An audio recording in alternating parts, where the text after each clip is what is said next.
se você faz a lipoaspiração aspirando a gordura, tem um risco de ter lesão linfática. E isso é uma tragédia.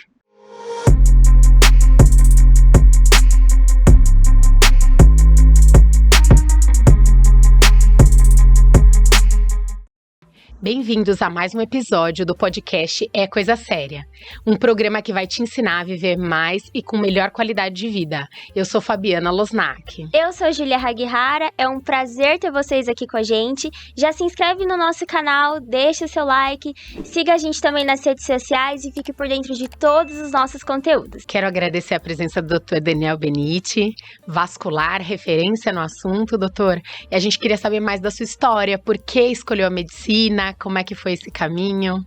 Obrigado pelo convite, é um prazer estar aqui com vocês e ajudar a divulgar a informação.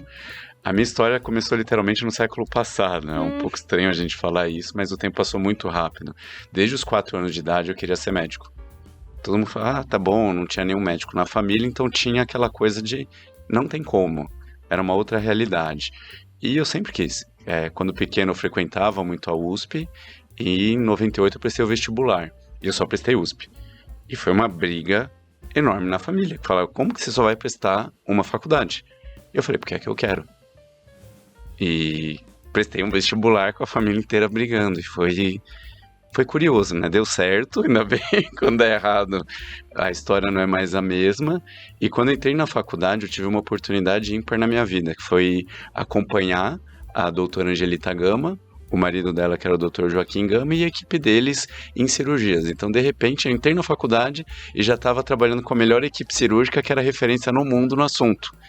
E era uma vida louca. A gente estudava durante o dia, fazia instrumentação, participava das cirurgias, e até hoje eu faço consultório junto com a primeira pessoa que eu conheci na faculdade e que trabalhamos 6 anos juntos na equipe da doutora Angelita Gama e do doutor Gama, e eu me espelho muito no trabalho deles até hoje. Quando você começa a fazer a medicina por paixão e de repente você está trabalhando com os melhores, fica tudo mais fácil, porque abre mais porta e você literalmente, você fica melhor. Pensa que eu entrei para fazer atletismo e já estava treinando com Usain Bolt, então a realidade muda. Só que quando você tem alguém muito melhor do que você se esforça mais. Aí você pega alguém esforçado e com um ritmo já diferenciado, fica também mais fácil você seguir um caminho, porque você considera tudo normal. Você considera normal estudar mais, trabalhar mais, e você começa a ter resultado. Porque não tem resultado sem esforço. Isso não é na medicina, é qualquer coisa. Mas na medicina isso ainda é mais evidente, porque não é uma formação fácil. São 6 anos de faculdade. No meu caso, eu terminei o 6º ano, eu fui prestar serviço militar, eu era voluntário. Foi onde eu conheci minha esposa, estamos juntos há 20 anos, nada é à toa. Aí voltei e fiz cirurgia geral.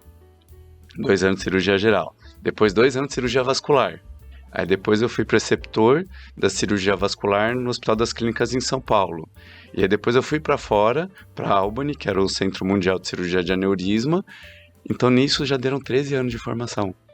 É uma coisa difícil, se você não se dedica, você não consegue ir pra frente, você desiste antes.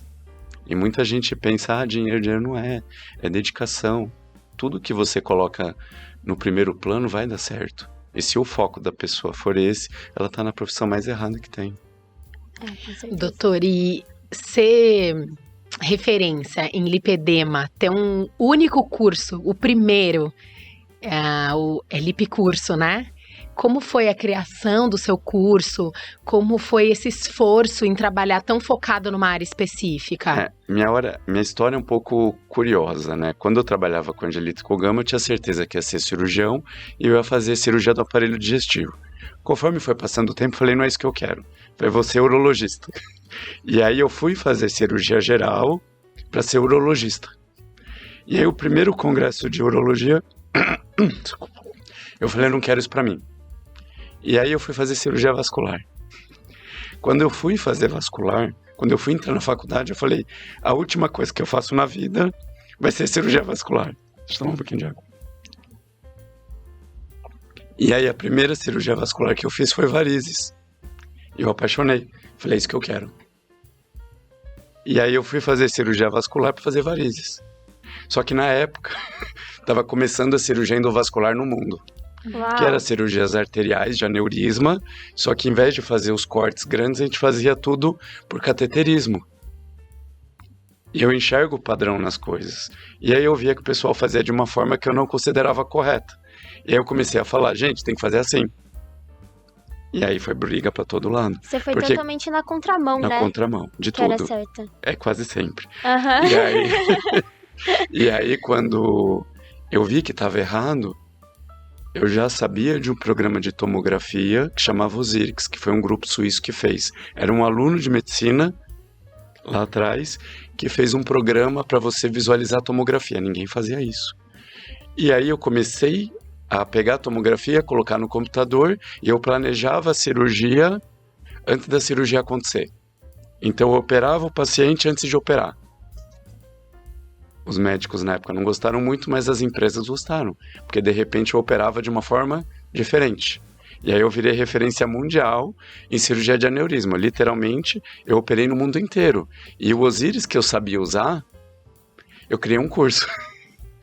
E aí, por causa desse curso, eu fui chamado para ir para a Suíça, e aí eu fiquei certificado, única pessoa fora da Europa, eu e o Alexandre Amato, que eu também conheci na aeronáutica, e a gente fez o curso junto, então a gente virou referência de Osiris para planejamento de cirurgia endovascular. E na época, em 2010, a gente treinou praticamente todos os cirurgiões vasculares do Brasil.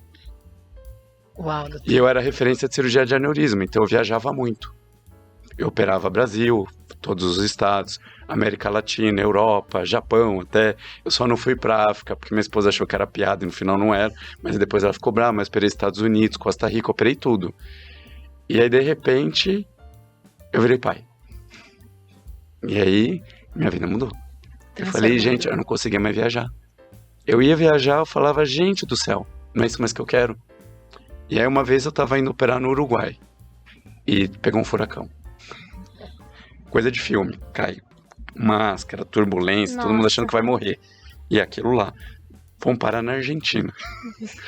E aí eu peguei um buquebus, descobri na hora, falei, tem que ir para o Uruguai, tem que operar. E aí consegui descobrir que tinha um barco, então eu saí da Argentina, fui de barco para o Uruguai, operei e voltei. Na hora que eu voltei, eu falei, gente, podia ter morrido. E aí eu falei, sou pai. E aí eu comecei a ficar mais no consultório. Só que eu enxergo o padrão fácil. E o consultório do vascular, 90% é o quê? Mulheres com dor na perna. E aí eu via que desses 90% de mulher com dor na perna, tinha uma entidade que eu já sabia o que era lipedema. Que é o quê? A primeira descrição do lipedema não é novo, gente. É de 1940. Eles já viam na Clínica Mayo, Estados Unidos, um grupo de mulher diferente, que acumulava mais gordura na perna, que tinha dor, inchaço, hematoma sem trauma, fibrose, que é a celulite, e essa gordura era resistente à dieta e atividade física. Então, de repente, eu vi que 30% de quem chegava no meu consultório eram mulheres com lipedema, mas chegavam com dor na perna achando que tinham varizes. Eu já sabia o que era e não tinha nada no mundo como tratar. Eu não queria mais viajar. Eu queria ficar perto da minha família, então eu comecei a investir no consultório.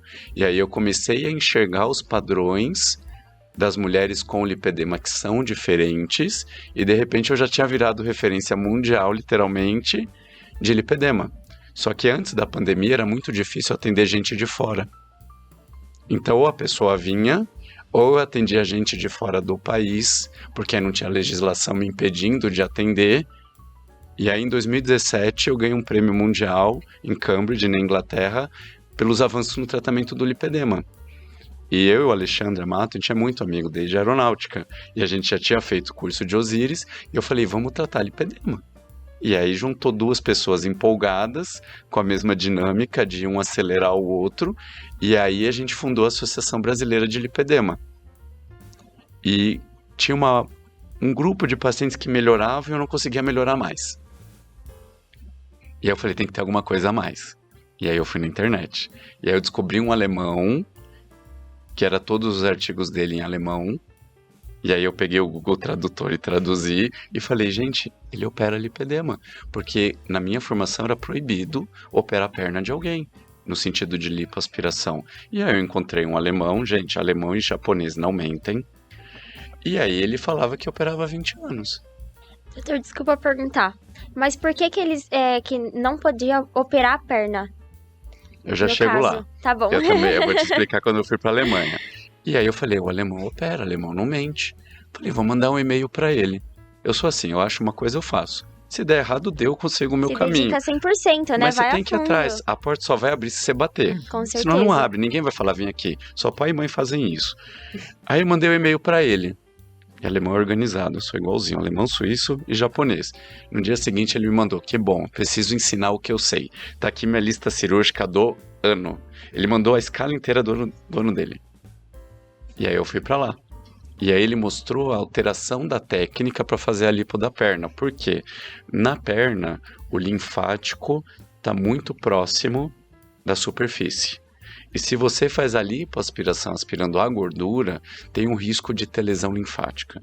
E isso é uma tragédia. Porque em cada perna passa 1,5 litro de linfa por dia. 1,5 litro cada perna. Então, se você tiver uma lesão, vai acumulando ao longo do tempo, isso é igual a deformidade, começa a dar infecção, que chama erisipela, e a vida da pessoa vira um inferno. Então, teve uma geração que começou na década de 80 de tragédias de lipoaspiração, porque teve lesão linfática. O que ele fez? Ele aumentou o espaço cirúrgico, infiltrando em torno de 6 litros de solução anestésica na perna das pacientes. Desculpa o termo, mas faria um balãozinho do Michelin, fica fácil pro pessoal entender. Uhum. Então inchava tanto que, em vez de você trabalhar numa rua estreita, você trabalhava numa rua com 5 vias. Fica mais fácil. Isso foi a sacada que ele teve, a gente aprendeu com ele, viemos para o Brasil e adaptamos a nossa realidade. Mudamos a técnica. Por exemplo, lá eles fazem sem sedação. Aqui a gente só faz com sedação. Eu não opero com anestesia geral, eu opero com anestesia local e sedação. Na Alemanha com anestesia local.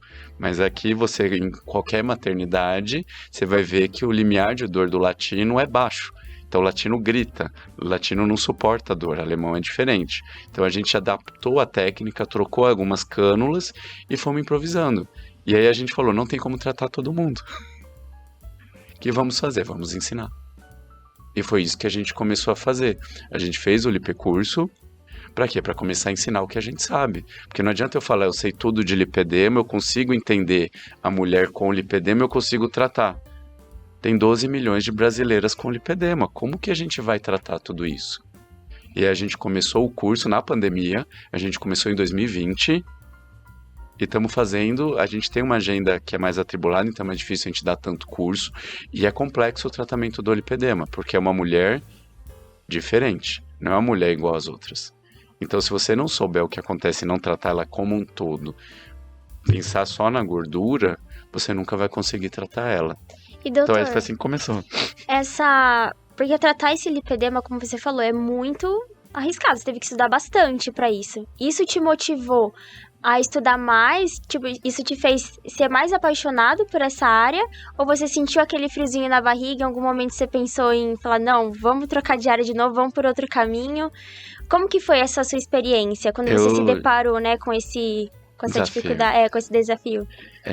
Eu sempre gostei de ser médico, Júlio. Eu nasci para ser médico. Na faculdade, minha vida inteira eu sempre estudei muito.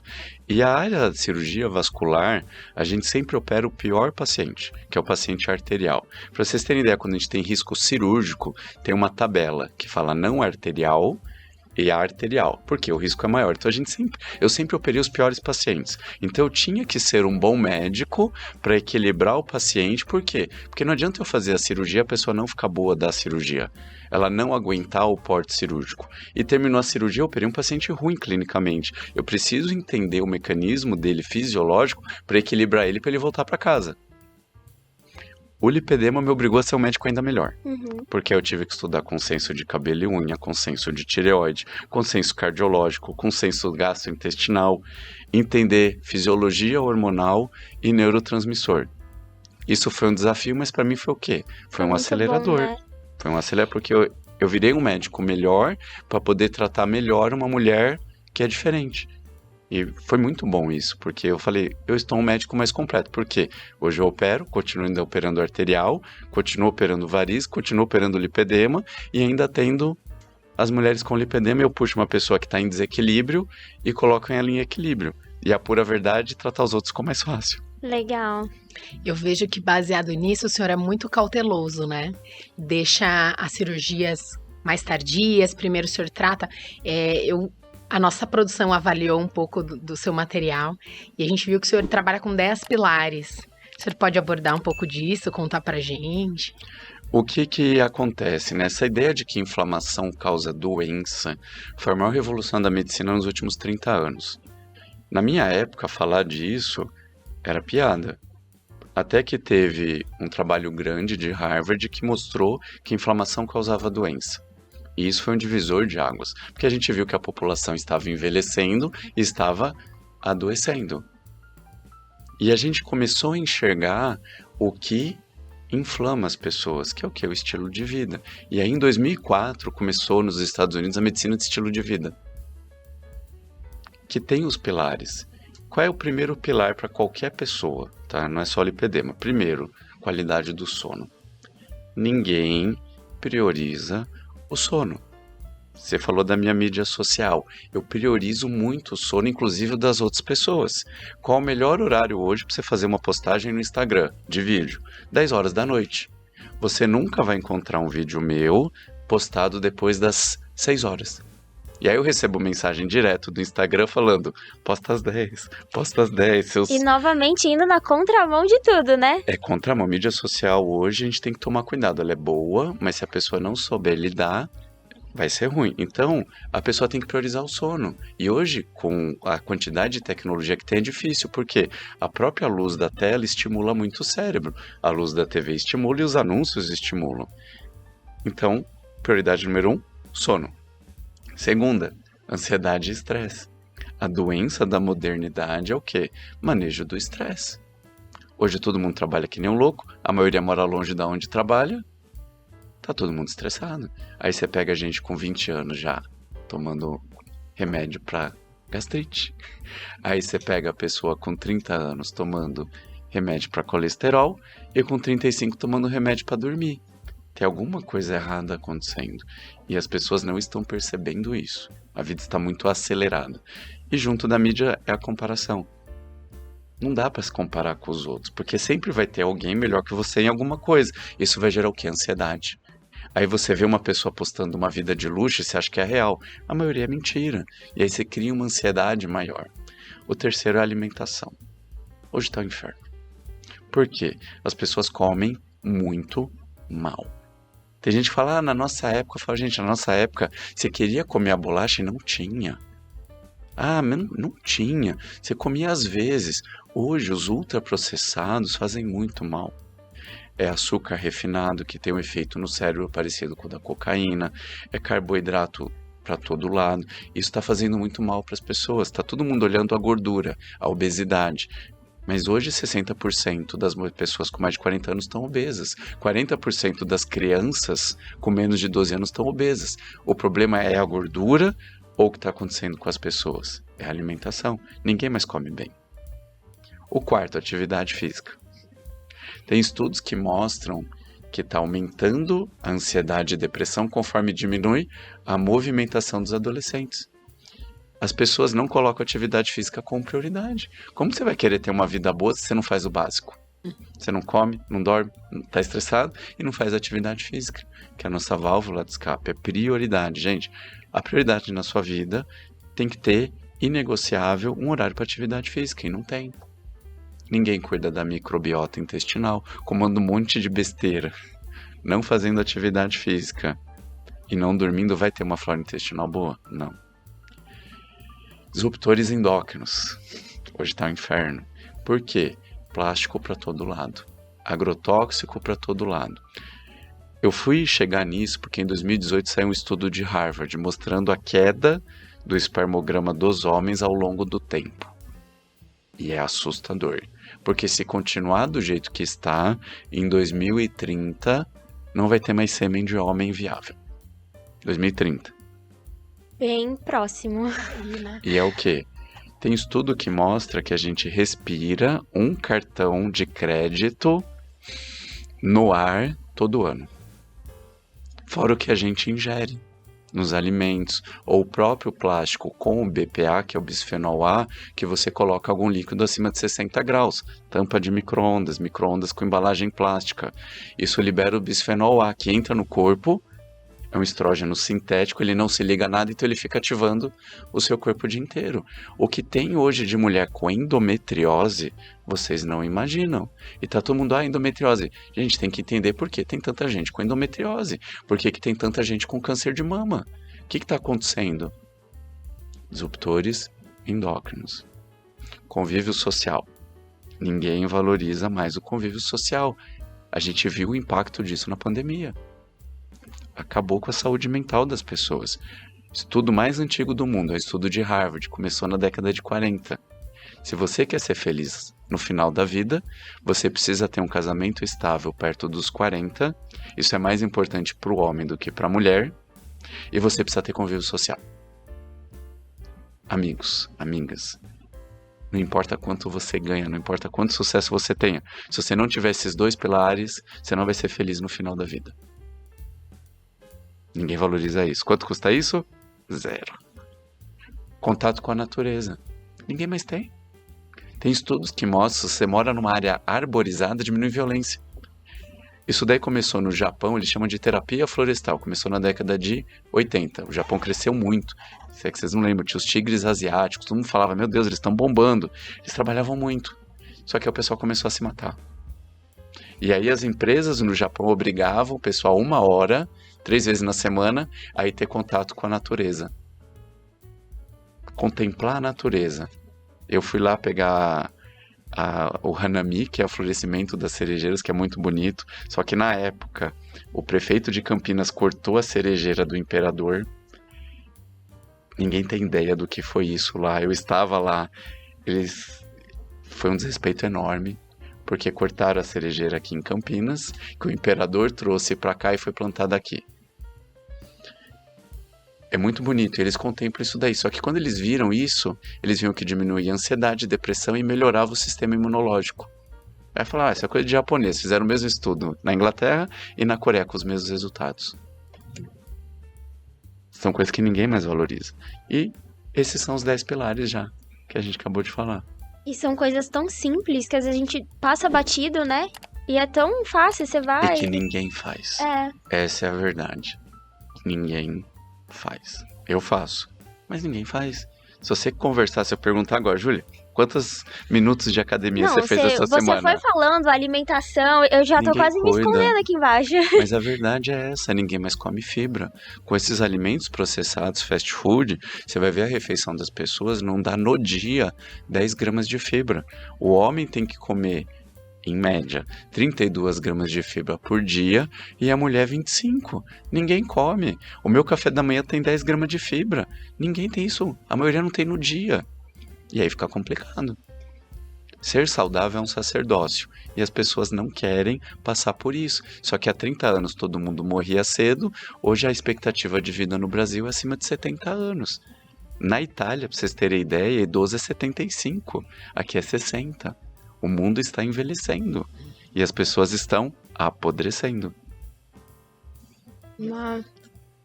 Legal. Agora, voltando pro assunto do lipedema, é a hora que você estava falando, né, das mulheres que tem. Qual a idade? Tem uma idade específica que a pessoa pode ter? É algo que a pessoa já nasce com lipedema? Conta um pouquinho isso pra gente, porque eu acho que é uma dúvida que... Eu vou falar que eu não combinei com a Júlia essa pergunta, tá? Ela é muito boa, mas muito boa mesmo. Eu odeio a definição de lipedema. Odeio. Porque restringe o lipedema à gordura na perna. Saíram diversos estudos no final do ano passado, genéticos das mulheres com lipedema. É um outro ser. Ela é diferente das outras mulheres do ponto de vista genético. Historicamente falando, todas as deusas da fertilidade são mulheres com lipedema. A mulher com lipedema é uma mulher diferente, ela já nasce diferente. Só que o seu corpo, ele sempre vai te dar o que você pede dele. E isso começa intraútero. Dentro da barriguinha da mãe, todos nós. Se a vida da mãe estava um inferno, se teve briga do casal, se a mãe faleceu, a chance da gente ter obesidade e depressão na idade adulta é maior. Reflete depois no resto da vida. Na sua infância, se você tem pais acolhedores, a chance de você ter ansiedade e depressão é menor. Se você não tem estresse na infância, a chance de você ter obesidade na idade adulta é menor. Aí você pega uma mocinha com lipedema, que nunca passou por estresse, que não teve disruptor endócrino na adolescência, ela vai ter uma vida ótima. Porque nenhum tratamento médico no mundo permite alguém ser tão saudável quanto o lipedema. Mas olha os pilares que a gente acabou de falar. Tá tudo em desequilíbrio. O que o corpo vai dar para ela? Gordura. Porque ele entende que a vida dela é um inferno. A forma de proteção dela é a gordura. Aí joga um monte de estrógeno num corpo inflamado, vai dar mais gordura ainda. Aí você fala, vamos bloquear o estrógeno. Parabéns. Você vai deixar a mulher na menopausa. Bloqueou o estrógeno, piora todos os exames de sangue. Todas as proteínas inflamatórias aumentam e todas as proteínas anti-inflamatórias caem. E isso está acontecendo muito hoje. O lipedema é hormonal. Não é. O lipedema é genético. E se você tratar a pessoa bem, você não precisa mexer no hormônio, a não ser que ela esteja no climatério menopausa. Por quê? Porque ela foi feita para pôr filho no mundo. O que você vai ficar mexendo nisso? Aí você vai lá e dá testosterona. Você começa a usar um monte de bloqueio hormonal. Você vai sacrificar a saúde e a fertilidade dela. E isso está acontecendo. Já vai acarretando outros problemas, né, para a mulher. O que eu aprendi lá atrás no primeiro estudo sobre inflamação causando doença? Foi na virada do século.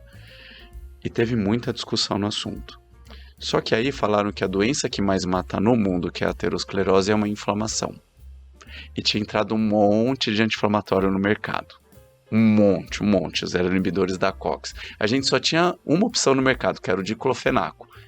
Eu não posso falar nome de produto, mas só tinha um. E você falava, vou usar um ou outro, era tudo igual. Porque só tinha um e de repente entrou um monte. E aí a doença que mais mata no mundo é a inflamação. E eu tenho um monte de anti-inflamatório no mercado. O que a gente vai fazer? Vamos dar anti-inflamatório para todo mundo. E fizeram. Foi a maior tragédia que eu vi na medicina. Só o Vioxx, eu posso falar porque ele saiu do mercado, matou de forma documentada 60 mil pessoas nos Estados Unidos. Nossa. Eu participei de um transplante de fígado de um jovem de 28 anos que entrou em hepatite fulminante por causa de Prexige. Eu posso falar esse nome porque eles saíram do mercado. Foi uma tragédia. O que aconteceu na prática? Fechou uma via da ciclooxigenase. A inflamação continuou acontecendo. Ela foi para outra porta. Ela foi para tromboxano A2. Foi uma tragédia. Por isso que hoje, se você for na farmácia, você não consegue comprar mais de 10 comprimidos de anti-inflamatório. Porque teve uma tragédia há mais de 20 anos. E ninguém toca no assunto. E continuam tentando bloquear a inflamação. Inflamação você não bloqueia, você modula. Modulou a inflamação, você vai envelhecer melhor. E vai envelhecer bem. Eu hoje, metabolicamente falando, tenho 20 anos de idade. E eu tenho mais de 40. Só que isso não vem de graça.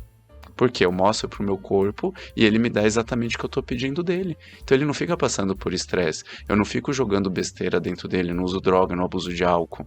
Então meu corpo me dá o quê? O que eu tô pedindo. Mas me dá 2 semanas de farra. Acabou. Apodrece. Então a modulação intestinal está interligada. Tem um termo que eu amo. Chama inflammaging. O que é o inflammaging? É a sua idade inflamatória. O centro da inflamação do corpo está no intestino. O intestino regula praticamente o cérebro, principalmente por serotonina, histamina, que irrita o cérebro. Ele controla o ritmo circadiano, noite e dia. Tem produção de estrógeno no intestino, e o estrógeno modula a flora intestinal.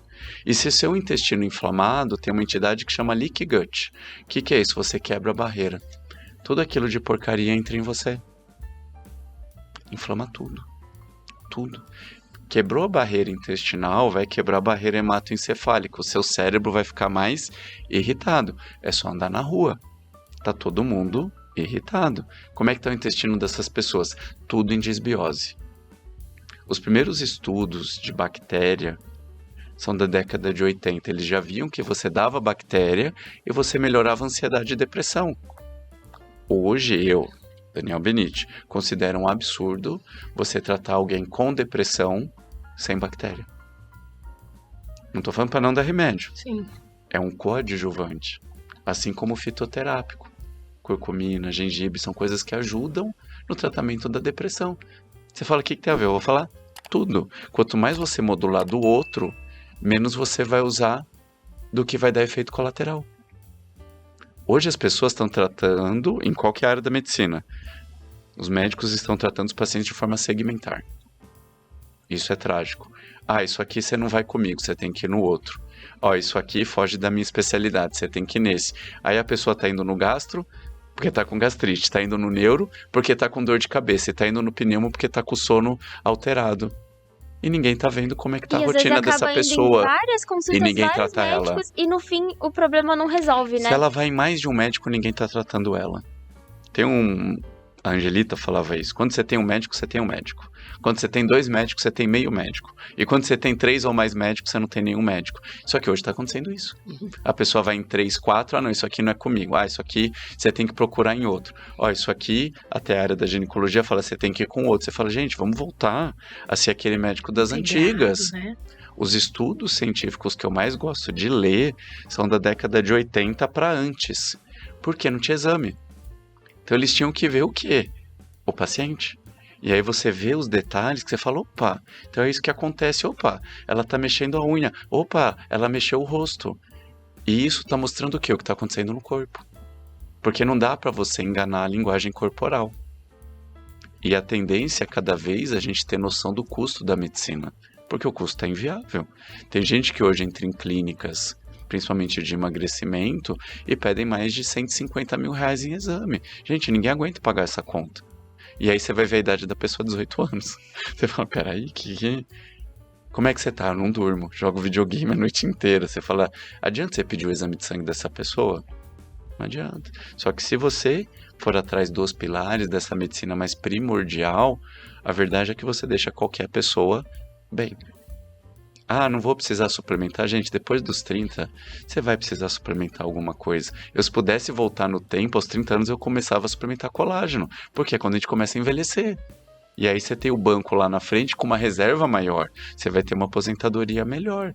E as pessoas estão querendo correr atrás da saúde quando já está tudo ruim. Quando está já com diabetes, pressão alta, dislipidemia, ácido úrico, hipotireoidismo e a desbiose. É melhor o quê? Começar a tratar desde cedo. Legal. Pode falar. Doutor, e frente a todo esse conhecimento, que mensagem o senhor deixaria para essa geração e para as futuras gerações, algo que possa mudar substancialmente a vida dessas pessoas? Pode ser 2? Pode, claro. 1. Tenham filhos antes dos 30. Se eu pudesse dar uma só, tenham filhos antes dos 30.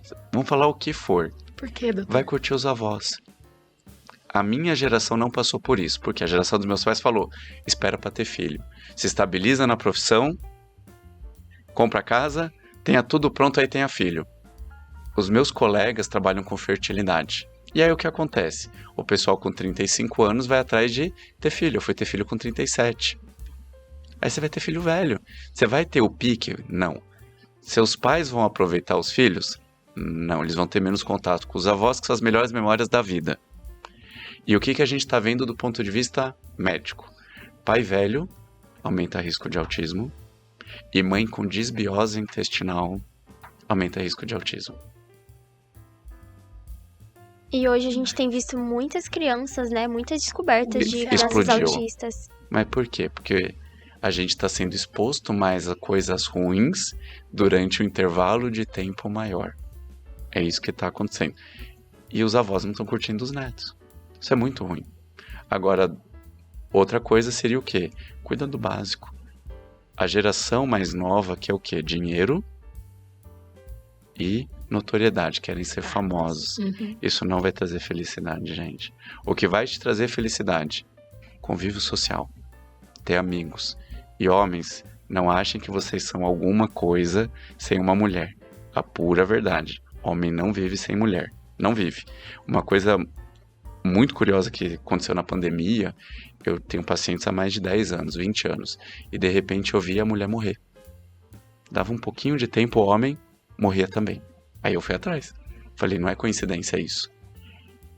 A chance do homem morrer depois que a mulher morre é de 70% em um ano. Aí eu falei, é o pobre, porque o pobre não tem o que fazer, ele morre porque a mulher foi embora e ele não tem mais com quem conviver. Na verdade, Quanto maior o nível socioeconômico, cultural, maior a chance disso acontecer. Por que eu falo isso? Porque eu tô numa geração que os amigos estão se separando. E normalmente você põe a culpa no outro. E de repente você não vê que a culpa é sua.